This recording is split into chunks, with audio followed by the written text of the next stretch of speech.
அன்றைக்கி ஒரு நாள் அப்படின்னா தமிழ் வருட பிறப்பு வந்துச்சு. அன்னைக்கு பார்த்தோன்னே எனக்கும் வருஷ பூஜை. நான் சாமி கும்பிட்டேங்க வீட்டில் சிம்பிளாக. உடைக்கிற தேங்காவை உடைக்கவே முடியல, கையை விட்டு நல்லா ஓடிடுச்சு. அப்புறம் மடா திடீர்னு அடிச்சுக்கிட்டே இருந்தேங்க. அப்போன்னு பார்த்து தேங்காய் உடஞ்சிடுச்சு. பிக்கவே மாட்டேங்குது. மண்டை மேலே உள்ள கொண்டே மறந்துட்டியே குமார் அப்படிங்கிற மாதிரி ஒரு வழியாக உடச்சி முடிச்சுட்டு நான் அப்படியே குங்குமத்தை எடுத்து சாமிக்கு வச்சுட்டு அப்படியே பக்கத்தில் நின்று அடுத்த வேலை என்ன பண்ணுறதுன்னு பார்த்துட்டு இருந்தேங்க. அதுதான் இப்போ வீடியோவில் நீங்கள் பார்த்துட்ருக்கீங்க.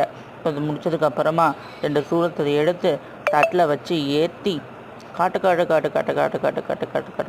காட்டிட்டேங்க. அப்புறம் ஒரு வழியாக சாமி கும்பிட்டுட்டு சாப்பிட்டு இப்போ நல்லா படுத்து தூங்கிட்டேங்க. இன்னொரு